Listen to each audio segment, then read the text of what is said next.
Dans la famille Blum, le frère a inscrit son nom dans l'histoire. Figure du socialisme, Léon Blum dirigea en 1936 le premier gouvernement de Front populaire qui conduisit d'importantes réformes sociales, comme les premiers congés payés ou la réduction du temps de travail. Si Léon, le cadet, s'adonna à la politique, le plus jeune de la fratrie, René, passa sa vie dans le monde des arts et de la culture et connut un destin tragique lié à sa condition de frère de l'homme d'État. Un roman consacré à René Blum paraît aujourd'hui aux éditions Gallimard. Et pour en parler, je reçois son auteur. Bonjour Aurélien Cresly. Vous signez là un premier roman. Pourquoi avoir choisi de consacrer votre premier récit à la vie de René Blum? C'est l'histoire de ce livre, c'est l'histoire aussi d'une rue. La rue René Blum. J'ai pendant quelques années habité tout à côté et j'y passais 2 à 3 fois par semaine pour aller faire mes courses. Ça paraît drôle, mais c'est aussi très sérieux, c'est aussi le rôle des rues, du nom et de ce que l'on peut en faire. J'ai recroisé son nom dans le livre d'Anne Sinclair, La rafle des notables, dans lequel elle évoque le passage de son grand-père dans le camp de Compiègne et dans lequel elle parle de René Blum comme un homme bienveillant, courageux, digne. Et là, je me dis, c'est drôle parce que c'est le même que la rue. Déjà, je vérifie parce qu'il peut en avoir plusieurs. Oui, c'est bien le même. Et ensuite, je commence à faire des recherches moi-même. Je découvre un homme qui, dans tous les témoignages, est cité comme bienveillant, digne, avec un courage exceptionnel. Et je me dis que c'est une injustice criante que cet homme soit si méconnu. Et donc vous avez eu envie d'écrire un livre sur sa vie, de lui rendre hommage? C'est d'abord un acte militant aussi. C'est l'acte militant de dire cet homme, comme des millions de personnes, il est mort inconnu, alors qu'il a fait tellement de choses. Vous avez évoqué le livre d'Anne Sinclair sur la rafle des notables. Donc René Blum est arrêté le 12 décembre 1941 lors de cette rafle. Vous pouvez nous expliquer un petit peu de quoi il s'agit, le contexte de ces arrestations? Le contexte, c'est une arrestation de notables. Anne Sinclair l'explique très bien. À la suite d'attentats dans Paris, d'attentats contre les nazis décident de rafler 1000 notables. À l'origine, c'était 1000 qui étaient prévus. Donc, ils avaient des listes. Anne Sinclair a dit qu'il y avait son grand-père. Il y avait aussi René Blum, Jean-Jacques Bernard, d'autres intellectuels et chefs d'entreprise juifs. Et ils décident de les rafler un matin, donc le 12 décembre, et commencent cette rafle-là. Et ils arrivent finalement à en rafler que 741. Et ensuite, ils les conduisent au camp de Compiègne, dans lequel ils restent en fonction des hommes quelques mois, près de 3 mois. Jusqu'à leur déportation. Jusqu'à leur déportation. Alors, René Blum, lors de son arrestation, il a 63 ans. C'est un homme qui a sa carrière derrière lui. Il a consacré sa vie au théâtre, aux représentations artistiques, culturelles. C'est un passionné? C'est un admirateur des arts. C'est-à-dire que dès tout jeune, il est admirateur des arts. Alors, dans la famille Blum, on peut se dire que c'est normal, mais pas forcément, parce qu'au fait, les Blum, ils ont une boutique. Ils ont une boutique c'est des grossistes de vêtements précieux, de soie, crêpes. Et donc, toute la famille travaille dans ce magasin. Il y a Lucien, il y a tous les frères Blum. Ils sont 5 frères. Ils sont 5 frères, tout à fait. Sauf Léon. Léon, lui, il a commencé, il était normalien, ensuite il est parti de Normal, enfin, en tout cas on l'a fait partir de Normal, et ensuite il a continué, il a poursuivi ses études de droit pour ensuite rentrer au Conseil d'État. Mais sauf Léon, et René, lui, en tout cas au départ, il était voué à aussi rentrer dans le magasin familial. Il avait fait une école de commerce, il était parti même à Londres pour apprendre l'anglais, mais finalement, lui, il a pas ce commerce en tout cas pas ce type de commerce dans le sang. Lui, il préfère les arts et il décide de consacrer sa carrière aux arts et au spectacle, notamment tout d'abord en participant à la Revue Blanche, puis en devenant critique au Gil Blas et critique ensuite critique artistique. Et il poursuit sa carrière toujours dans les arts. Il connaît tout et tout le monde. Enfin, on disait ça de lui, que René Blum, il connaît tout et tout le monde parce qu'il s'intéresse à tout, à toutes les formes d'art. Mais c'est un grand admirateur. Et avant tout, c'est un admirateur, avant même d'en faire son métier. Parce qu'en fait, c'est une passion pour lui et il voit l'opportunité d'en faire un métier en devenant d'abord critique, mais également ensuite en essayant de faire de la promotion des nouveaux peintres, des nabis notamment. Il organise des salons, il organise des expositions pour promouvoir ces nouveaux artistes, cette nouvelle peinture. Il est un peu avant-gardiste. Exactement. Il est tout à fait. En tout cas, lui, il croit aux avant-gardistes. Et il connaît surtout la pertinence de leur art, de ce qu'ils font et de ce qu'ils veulent faire. Et ce qui est assez inné chez lui, parce qu'à l'époque, il n'y en a pas beaucoup qui auraient parié sur ce type d'art. Tout le monde pensait que c'était des gribouillis, mais non, pas lui. Lui, il avait vu tout de suite quelle forme d'art, quelle profondeur il y avait chez eux.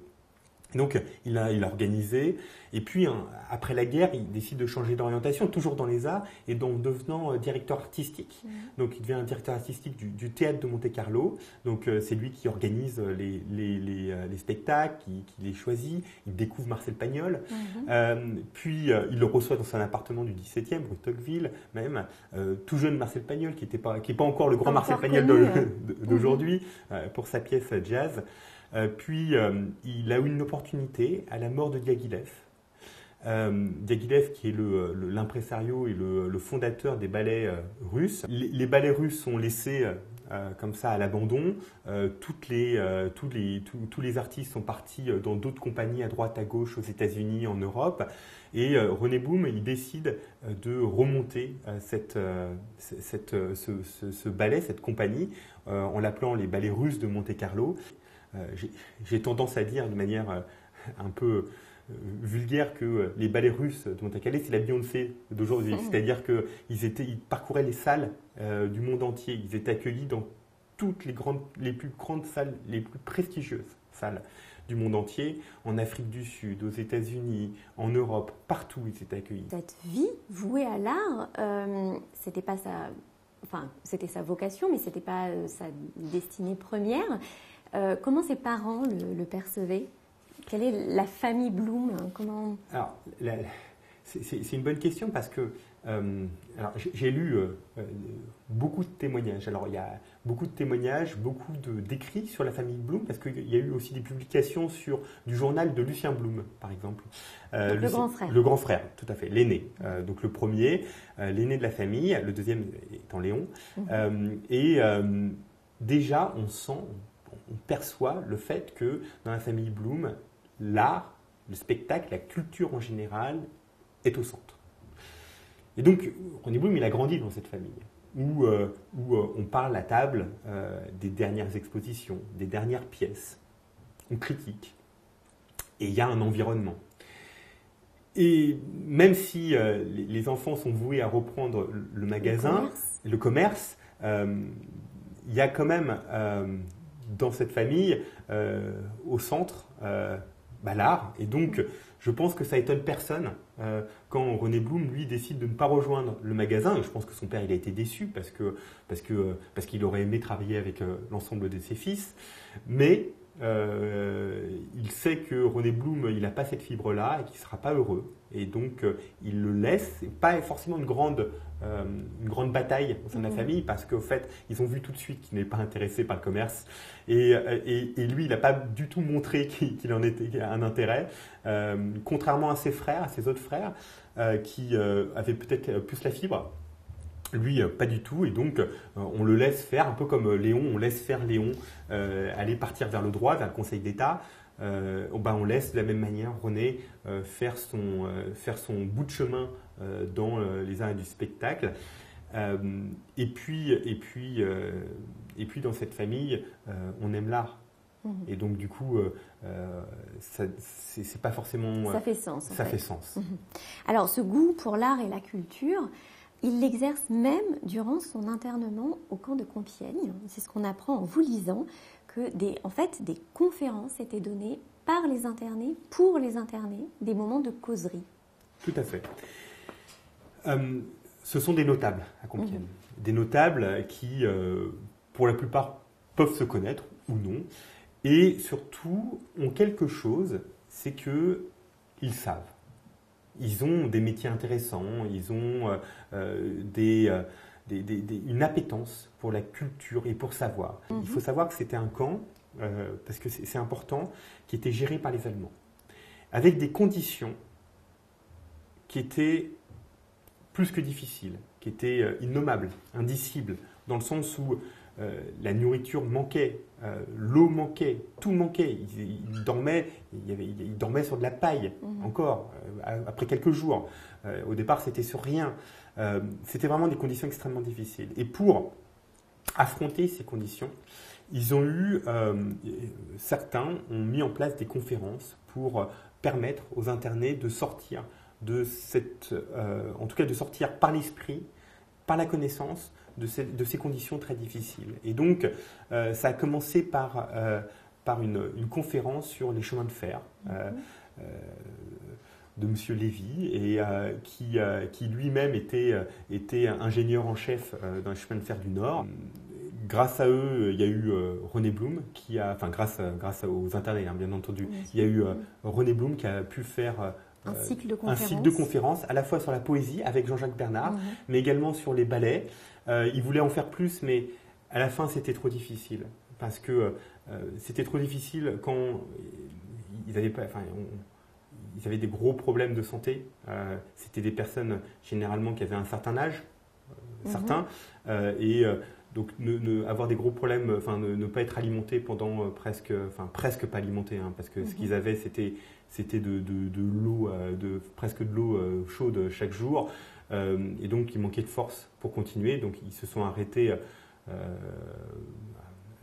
au bout d'un mois et demi. Mais il y avait un véritable engouement. Il y avait parfois 75, 100 personnes à ces causeries. Alors, il y a eu des disputes aussi, parce qu'il y avait des causeries qui étaient pas forcément... qui menaient à des débats, notamment politiques. C'est pour ça que René Blum, parfois, il a été mis en difficulté avec certains qui, quand il y avait des débats sur la politique, ou en tout cas quand les débats menaient ensuite à des tergiversations politiques, René Blum, frère de Léon, était perçu comme Léon, alors que la politique, lui, il en était éloigné. Mais alors justement, vous dites dans votre livre que la politique ne l'intéressait pas beaucoup. Mais comment percevait-il les engagements de son frère ?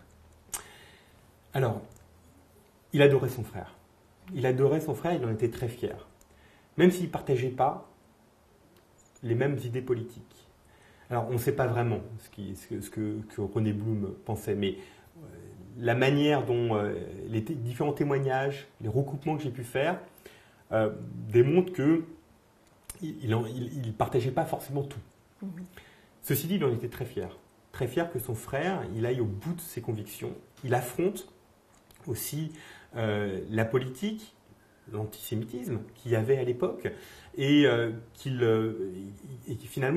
défende, en tout cas, ses idées en étant jusqu'au chef du gouvernement. Et donc, il était un peu extérieur. Il avait toujours peur de mettre son frère en porte-à-faux. Aussi. Ça, c'était très important. Il refuse un poste à un moment. Il refuse le poste de directeur de la musique à l'opéra parce qu'il ne veut pas parce que ça tombe en même temps que son frère est chef du gouvernement, il ne veut pas qu'on l'accuse, on accuse son frère de conflit d'intérêts ou d'avoir mis son René Blum, donc d'avoir mis que Léon Blum soit accusé exactement de favoritisme. Et ça, il refuse. Et il porte une attention très particulière à son nom. C'est très important, jusqu'à sa mort. Jusqu'à sa mort, parce qu'en fait, il reviendra, mais jusqu'à sa mort, l'honneur du non-Bloom. C'est ça, j'allais y venir. Ça, c'est vraiment quelque chose qui ressort dans votre récit. C'est quelque chose qui revient régulièrement. Un Bloom ne ferait pas ça, un Bloom se doit de ceci ou cela. C'est vraiment, les deux frères partagent ceci. Hein. C'est la question de l'honneur. Les deux frères, mais je dirais même aussi toute la famille. Toute la famille. Ils sont on ne quitte pas la France. On ne quitte pas la France parce qu'au fait, quitter la France, ce serait traîner dans la boue le non-Bloom, ça serait fuir. Et les Bloom ne fuient pas. Ils restent en France. La France, c'est leur pays. Et ils ne le quitteront pas. Ils restent et ils affrontent. Et les Bloom, et le non-Bloom est très important parce que dans la France de la première moitié du XXe siècle, l'antisémitisme, et c'est facile de critiquer. Et eux ont une probité extrême. Ils ne veulent absolument pas qu'on puisse leur faire le moindre reproche. Et parce qu'on fait beaucoup plus de reproches dans la première moitié du XXe siècle à René Bloom qu'à un autre. René Bloom, Léon Bloom, aux Bloom qu'aux autres. Et René Bloom, il revient en France. Il était aux États-Unis en 1940. Il revient en France parce que justement, il ne veut pas que les journaux puissent gargariser, enfin les journaux antisémites, hein, bien entendu, se gargariser, enfin amis de l'occupant, se gargariser du fait que les Bloom ont fui, ils se trouvent bien au chaud aux États-Unis. Non, il revient pour être proche de son fils, de sa femme, enfin c'était pas sa femme, de sa compagne, pardon, pour être proche de ses frères, de Léon qui est emprisonné, et surtout être présent et faire honneur au nom. Vous décrivez avec beaucoup d'acuité la proximité forcée dans le camp, donc dans le camp de Compiègne, de deux populations qui pensaient n'avoir rien en commun. Les Juifs étrangers ou apatrides et puis les Israélites. Et pour tout vous dire, certaines de vos descriptions m'ont fait penser à Stefan Zweig. Dans Le Monde d'hier, il y a un passage très fort qui exprime cette incompréhension. Pourquoi moi? Pourquoi toi? Pourquoi moi avec toi? Alors que rien ne nous rattache, si ce n'est la communauté de l'expulsion. Et c'est un petit peu ça que vous avez voulu montrer. C'est exactement ça. C'est-à-dire que on a les notables français qui ont été raflés. Ils découvrent une population juive, comme eux, mais à des années-lumière. À des années-lumière parce qu'en fait, ils n'ont pas la même histoire, ils n'ont pas la même culture, ils partagent une religion, mais ils pensent, en tout cas, qu'ils n'ont rien en commun, alors qu'ils ont beaucoup de choses en commun. Hein, mais c'est aussi la découverte de l'autre dans ce camp. On a beaucoup de notables qui viennent d'Alsace, qui sont en France depuis le XIIe siècle, voire XIe siècle. Je crois qu'on ne peut pas le dater, mais et qui sont effectivement qui ont jamais connu la même histoire que d'autres qui viennent de Pologne, d'Ukraine, et qu'on a chassés, qui sont arrivés en France pour trouver une terre de liberté, une terre où ils pouvaient être enfin travaillés, enfin libres, enfin débarrassés de cet antisémitisme chronique qu'il y avait. Et ils pensent au départ à l'avoir trouvé en France. Et la France, parce que la France est une terre de liberté, et il y a cette idée des Lumières qui arrive, même si, bien sûr, il y a des nuances. Mais en tout cas, ils pensent l'avoir trouvé jusqu'à l'invasion et jusqu'à l'antisémitisme aussi qui commence, parce que l'antisémitisme en France était présent, il ne faut pas se leurrer. Dreyfus n'est pas arrivé par hasard. Mais malgré tout, il y a aussi la liberté en France. La liberté de vivre, il le voit bien. Et donc, du coup, c'est vrai que ce sont deux populations qui se rencontrent, qui n'ont pas du tout le même rapport même à la religion, en tout cas à leur identité. Et vous dites que René Bloom a essayé d'apprendre le yiddish au sein du camp, c'est sourcé? Alors non, c'est pas sourcé. Mais je pense sincèrement que comme c'était quelqu'un d'extrêmement curieux, il a voulu en savoir plus sur cette langue qui avait, en tout cas, qui avait des consonances qu'il ne connaissait pas, je pense. En tout cas, ça vous a plu d'imaginer qu'il pourrait s'y intéresser. Pouvait exactement s'y intéresser. Parce que lui, dans sa famille, c'était pas forcément, en tout cas, le yiddish n'était pas forcément parlé. Il y a un très très beau passage où vous décrivez un petit peu cet étonnement-là. Vous voulez bien le lire? Oui. Au fil de l'appel, Rosny s'imaginait les vies de ces hommes. Il observait cette communauté éparse répondre à l'appel de leur nom. Des Roumains, des Hongrois, des Polonais, des Alsaciens. Qu'avait-il à voir entre eux, ces hommes? Qu'avaient-ils en commun? Les uns avaient fui leur pays pour trouver refuge en France, l'une des rares nations où l'antisémitisme n'avait pas triomphé.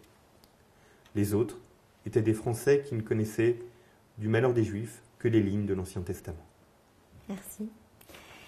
Vous avez évoqué rapidement tout à l'heure son fils, donc son fils unique, Claude René. Il a épousé un temps les idées de l'Action française. Et quand on sait que Léon Blum a été agressé par des membres de l'Action française en 1936, après que Charles Maurras a appelé au meurtre à son endroit, en des termes extrêmement virulents, je vais me permettre de les rappeler pour qu'on les ait en tête. Blum est un juif allemand naturalisé ou fils de naturalisé, un monstre de la République démocratique, détritus humain à traiter comme tel, un homme à fusiller mais dans le dos. Comment est-ce qu'on explique que son neveu a pu être séduit par l'Action française? C'était un enfant perdu, Claude René. Un enfant perdu parce que il a manqué d'une présence de ses parents. Il a été élevé par sa mamie, par sa grand-mère, la mère de sa mère. Dans une famille où, en tout cas dans sa famille, où son père n'était pas présent. Il était toujours à droite, à gauche, à l'international. René Blum, sa vie, c'était le spectacle, c'était sa compagnie. Il voyageait partout et il n'était pas présent auprès de son fils. Attention, il l'adorait, hein, mais il n'a pas été aussi présent qu'il le voulait. Il y a un fond, René Blum à la BNF, et donc j'ai retrouvé les lettres qu'adressait Claude René à son père, à sa mère. Et je pense qu'il n'a pas su, en tout cas, c'est un enfant perdu qui a manqué de repères et qui a vu dans l'Action française, ou en tout cas a vu dans l'Action française un moyen peut-être de se venger.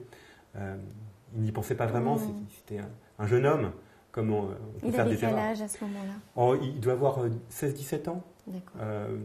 Donc à 16-17 ans, on se cherche, on fait des erreurs, ce qui est normal. Et c'est vrai et je pense que c'était pour provoquer sa famille, même si dans les différentes lettres, on voit qu'il y a une complicité. Mais René, lui, il pensait que son fils allait changer, c'était des erreurs de jeunesse. Mais c'est le cas. Il change, c'est exactement le cas, puisque Claude René Blum, en 1945, il meurt en 1945 pour aller venger son père. Finalement, il meurt dans les combats.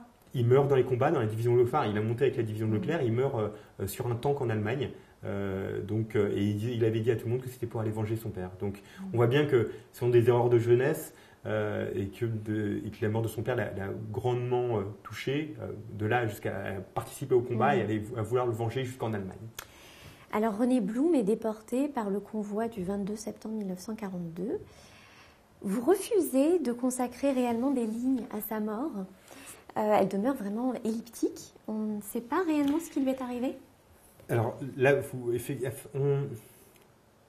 on le sait par témoignage. C'est-à-dire que pas de témoignages, mais qui ne sont pas totalement sourcés. J'ai refusé parce que on parlait là de ma démarche. Même ma démarche et mon style. J'ai refusé parce que je voulais à chaque fois que la vie de René Blum, le cadre historique soit respecté, par respect pour sa famille et pour sa mémoire. La mort de René Blum est effectivement sujette à caution parce que la seule personne qui l'évoque, c'est dans le livre de Georges Weller. Et dans son livre, il livre le fait que un rescapé d'Auschwitz aurait entendu par l'intermédiaire d'un autre interné le fait que les Allemands, des Allemands, enfin des soldats allemands, auraient lors d'une conversation évoqué le fait qu'ils seraient morts, jetés vifs dans un four crématoire. Sauf que c'est des témoignages de témoignages. Et donc, alors, ce qu'on sait déjà, c'est qu'il a été extrait à son arrivée Ça c'est sûr. certain. Alors c'est certain, et même j'ai retrouvé le télégramme. Donc, pardon, pour expliquer, il Oui. a été extrait à son arrivée pour être mis de côté Tout à fait. et subir un traitement particulier Exactement. parce qu'il est le frère de Léon Blum. Tout à fait. Sur le télégramme, il y avait même noté, à côté de son nom, René Blum, le frère du président du conseil, Léon Blum. Et donc, ils l'ont appelé, et ils l'ont fait venir, et ensuite, il est parti en voiture. Après, c'est ce témoignage qui évoque sa fin. Je l'ai fait aussi par respect pour sa mémoire, pour pas que ce soit finalement... pour pas que ce soit... Enfin, je sais que c'est marquant, mais je voulais pas que ça marque finalement sa vie. C'était aussi un choix qu'il parte, mais... Que sa vie prenne le pas sur sa mort tragique. Exactement, parce que comme c'est le dernier chapitre, et finalement, en fait, j'en parle, et exactement, qu'on ne reste pas avec cette image de René Blum. Merci d'avoir répondu à mes questions, Aurélien Cresli. Je rappelle le très beau titre de votre récit, Par-delà l'oubli, qui vient de paraître aux éditions Gallimard. Merci. Merci beaucoup pour votre invitation.